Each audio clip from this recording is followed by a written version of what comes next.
Mesdames et messieurs, chers amis, je suis heureux de vous accueillir et d'accueillir les membres fondateurs du Conseil national des Français pour la diversité que vous êtes. On est dans une salle un peu petite, je m'excuse auprès de ceux et celles qui sont debout derrière, mais on ne pouvait pas faire autrement. Je voulais que les 150 membres fondateurs du Conseil soient présents et nous ferons ensuite, j'en parlerai tout à l'heure, une réunion beaucoup plus importante au printemps où il y aura des milliers de Français, grâce à vous, qui seront issus de la diversité.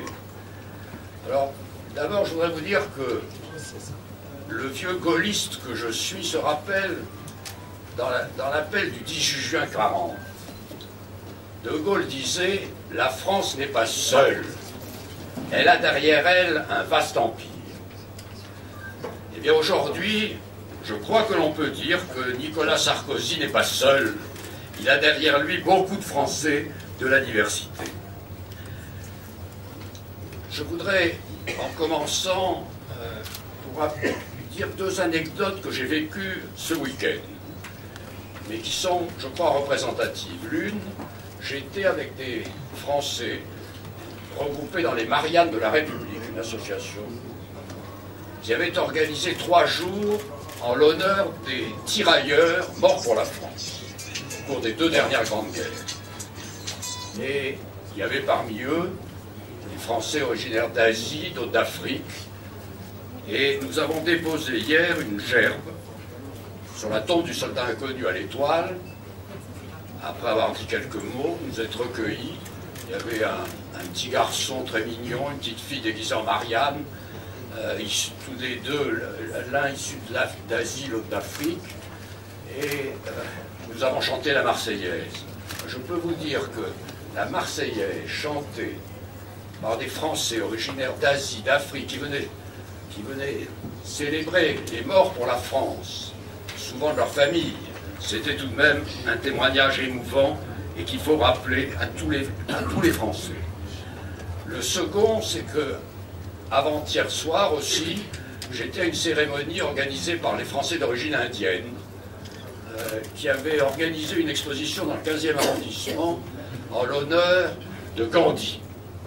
J'ai eu l'honneur moi-même, quand j'étais enfant, en 1947, de connaître Gandhi, qui est l'homme qui a lutté pour la non-violence, qui a été emprisonné de nombreuses années de sa vie, qui est mort, lui qui était un non-violent remarquable, qui est mort malheureusement assassiné par un violent.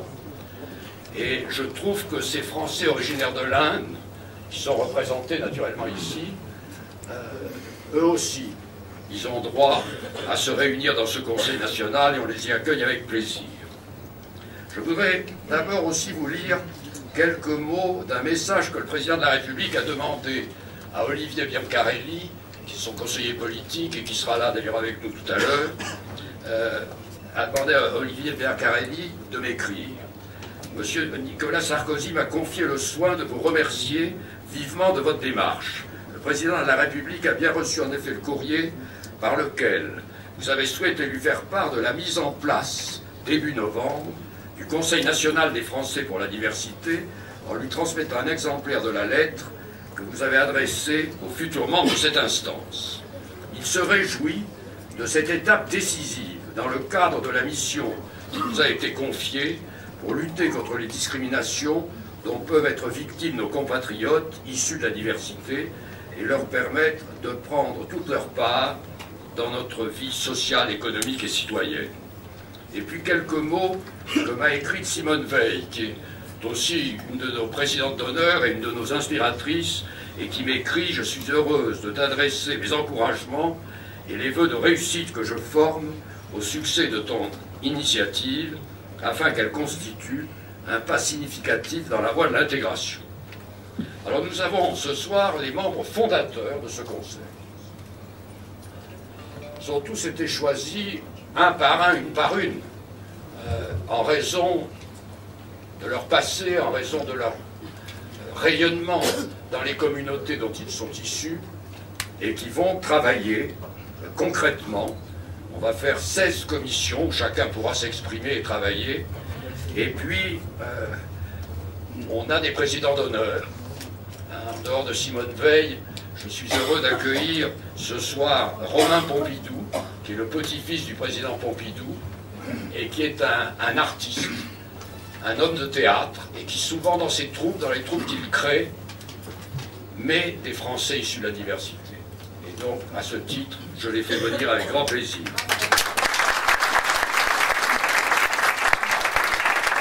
Je salue aussi Anne Daotre-Axel, qui est la fille de Jacques Chirac.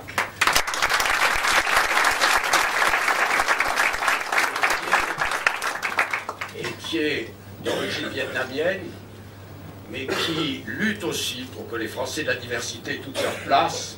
Et je sais que son combat, elle ne le ménagera pas. Je la remercie beaucoup d'être avec nous ce soir.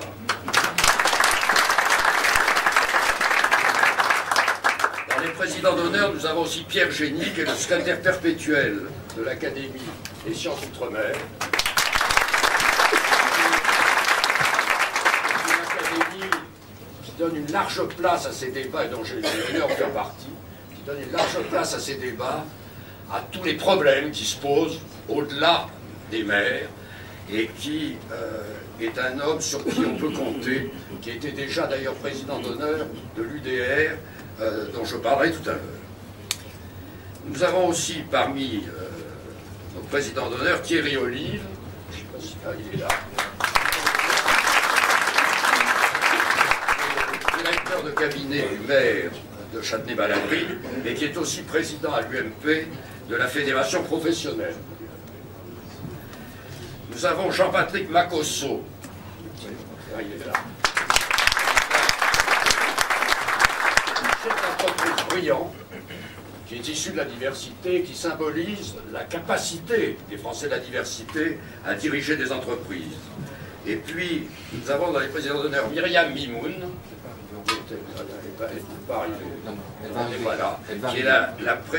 qui est la directrice générale de la revue First Class, une revue qui est distribuée dans les aéroports, distribuée dans les grands hôtels, etc., et qui fait la promotion de la France.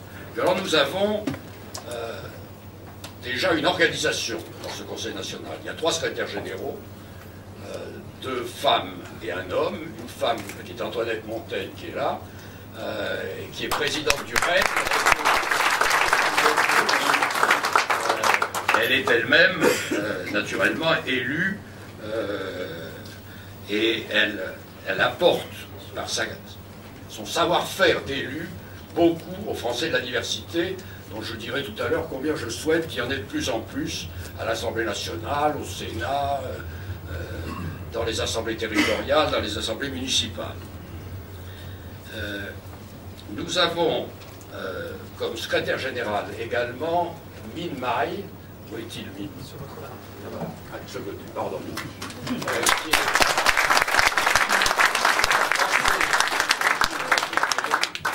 Et qui a une grande influence dans tous les Français. Vous savez que les Français d'origine vietnamienne sont à peu près 700 000 en France, et qui jouent un rôle donc très important aujourd'hui dans le Conseil national. Et la troisième secrétaire générale, c'est Myriam Panetra,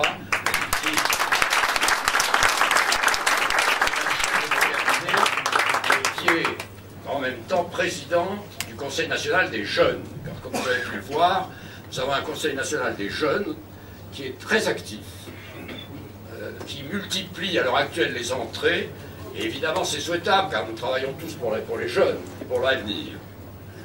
Nous avons des vice-présidents. Le premier d'entre eux est à mes côtés et va parler après moi d'ailleurs. C'est Séga Doucouré, qui est un Français d'origine malienne, oui, et qui est un vieux gaulliste qui a avec moi déjà combattu pour l'élection de Sarkozy en 2007, qui est secrétaire national de l'UMP, chargé de la promotion des hommes et des femmes de la diversité. Il y a d'ailleurs plusieurs secrétaires nationaux qui sont avec moi ce soir, j'en parlerai après, mais en tout cas, Séga Doucouré a d'abord fondé l'UDR, l'Union pour la diversité républicaine, et il est maintenant le président de l'Alliance, qui a été la première étape du regroupement des Français pour la diversité, et qui regroupe 4 anciennes associations, pas anciennes d'ailleurs, des associations perdues, mais qui les confédèrent dans l'Alliance. Et l'Alliance est évidemment un des fers de lance les plus actifs pour développer et intégrer les Français issus de la diversité. Et puis nous avons derrière lui beaucoup de, enfin, une quarantaine de vice-présidents qui sont devant nous là, ce soir. Je ne peux pas les saluer tous un par un, mais ils ont tous un rôle très actif. Beaucoup d'entre eux présideront ou vice-présidents des commissions, et je souhaite que le Conseil national travaille, c'est-à-dire qu'il fasse des propositions qui permettent d'améliorer l'intégration des Français de la diversité. La France, vous savez, est un pays qui intègre depuis qu'elle existe. Ça a commencé avec Clovis, les premiers Français issus de l'immigration. Ça a commencé avec Clovis, ça s'est poursuivi. Alors évidemment, il y a plusieurs stades. Au début, on essaie de s'insérer dans la société française. Ensuite, on s'intègre, on devient français, avec les droits et les devoirs de tous les Français. Et ensuite, au bout de plusieurs générations, on devient assimilé, évidemment. Ça ne veut pas dire qu'on perd la culture de ses ancêtres, mais ça veut dire que la culture qui devient vraiment dominante, c'est la culture française. Et je crois que notre tâche, c'est de veiller à la bonne intégration. Car il y a encore beaucoup à faire, il y a encore des discriminations, et nous sommes là pour les signaler et essayer de les surmonter. Je dirais aussi que nous avons comme tâche de faire en sorte que les Français de la diversité se sentent déjà le plus possible intégrés. Parce que beaucoup c'est dans la tête. Moi j'en fréquente depuis des années de nombreux, et je m'aperçois que ils ont peur d'être différents. Le mot diversité, même ils le redoutent, parce que ça les singularise. Et donc, je crois que nous sommes là, au contraire, pour leur montrer qu'ils sont les bienvenus, hein, et qu'ils sont des Français comme les autres. J'ajoute que je voudrais passer en terminant, parce que je ne veux pas être trop long, je reparlerai tout à l'heure quand Jean-François Copé arrivera, mais je voudrais passer quand même 3 messages. Le premier message, c'est que je souhaiterais qu'entre tous les membres fondateurs se crée un climat d'amitié. Nous avons organisé tout à l'heure, grâce à beaucoup d'entre vous d'ailleurs, un vivre et un couvert et des boissons issues de toutes les régions dont vous êtes originaires. Alors, il y aura des plats africains, des plats du Maghreb, des plats du Moyen-Orient, des plats d'Asie, d'autres de l'Inde, d'autres même d'Amérique, puisque nous avons beaucoup de franco-haïtiens et quelques franco-brésiliens. Et donc, ça, c'est pour créer entre nous tous un climat d'unité. Et même, dans toute la mesure du possible, je demande aux membres fondateurs du Conseil de se tutoyer les uns les autres. Vous savez, vous connaissez les vers de Prévert. Romain, lui, les connaît sûrement. Dans Barbara, Prévert disait « Je dis tu à tous ceux que j'aime, même si je ne les ai vus qu'une seule fois. Je dis tu à tous ceux qui s'aiment, même si je ne les connais pas. Eh bien, tutoyons-nous. » Le deuxième message, c'est que je voudrais que l'on s'inspire vraiment, que ça devienne même notre devise, de l'article 1 de la Constitution de 1958, qui a été voulu par le général de Gaulle et rédigé en grande partie par Michel Debré. Je rappelle, je vous ai écrit pour vous rappeler cet article 1, mais il n'est pas suffisamment connu des Français. L'article 1, chaque mot y est pesé. Il y a 2 alinéas. Premier alinéa, la France est une république indivisible, laïque, démocratique et sociale. Indivisible, ça veut dire que les communautés sont autorisées, mais elles ne doivent pas se fermer sur elles-mêmes. La France doit et peut avoir des communautés à condition qu'elles soient ouvertes sur elles-mêmes. Laïque, ça veut dire que toutes les religions sont respectées, mais qu'aucune d'entre elles n'inspire la politique de l'État. Le troisième terme, démocratique, ça va de soi, c'est le peuple qui décide. Social, ça va de soi aussi. La République doit être solidaire et fraternelle. Et puis le deuxième alinéa est tout aussi important, peut-être même plus pour ce qui nous concerne. Il dit, parlant toujours de la France, elle assure l'égalité de tous les citoyens. devant la loi, sans distinction d'origine, de religion et de race. Sans distinction d'origine, de religion et de race. Eh bien, cet article 1 doit être notre devise. Et le troisième message que je peux dire, c'est que vous avez accepté tous et toutes de faire partie de ce Conseil national. Vous pouvez en être fiers, je crois.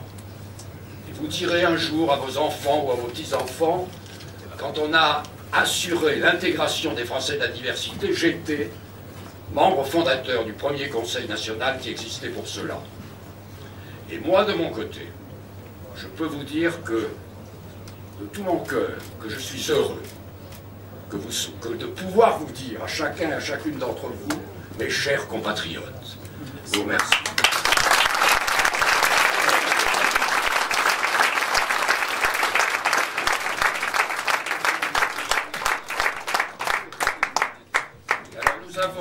Nous avons parmi nous, ce soir, tout à l'heure Jean-François Copé qui va arriver, nous allons avoir deux conseillers du président de la République, Olivier Biancarelli et Émeric Ramalier.